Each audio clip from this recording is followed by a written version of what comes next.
In today's video, I'm going to give you 3 tips on how to get steals every single time with the pickpocket badge in NBA 2K22, or at least most of the time, because some of the time NBA 2K22's defense can be absolute trash. Tip number 1, you gotta equip menace, pickpocket, and clamps on gold. Now, technically, you can get away with clamps on silver. Everything in NBA 2K this year is stackable. If you dunk on people, you know you gotta have posterizer as high as you can get it and limitless takeoff on at least gold, because what that does is it allows you to be able to get more contact dunks and not get knocked out of contact dunks as often. Strength really helps with that too, so watch my video on strength so that way when 2K23 comes out, you're not out here lacking. Because everything is stackable, you play good defense on somebody with menace on goal for at least 5 seconds. If you're playing on one side of their body, if they do a dribble move and they dribble back to you, in the pause in between the dribble move, if you hit X with gold pickpocket while letting everything on the controller go, what ends up happening more oftentimes than not is you're going to get an animation steal. Tip number 2, when guarding these little cheesy bastards, make sure that you don't over chase the ball. Most people that play NBA 2K that like to shoot threes, when they take off in one direction, they just using turbo to get enough distance between you and them. When they see you running to chase them, the closer you get to them, the more you're playing into their hands. You got to be able to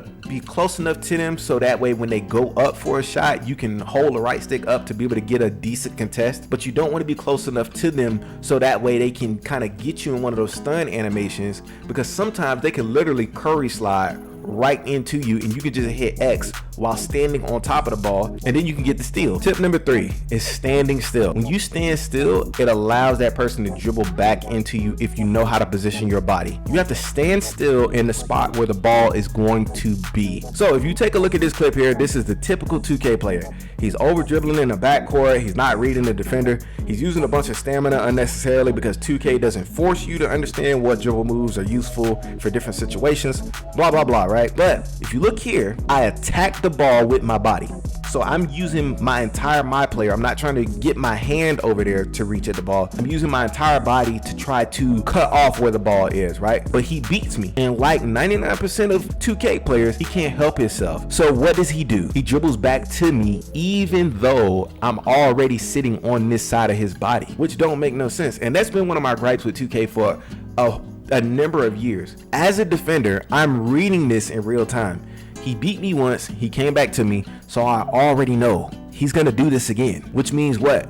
I just need to be active and patient, right? If I over anticipate, I'm definitely gonna get beat. But if I'm active and patient, I can position myself for the standstill steal, because I know he's coming back to me, and right here, I let go of everything, and boom, I hit X, and there goes the steal.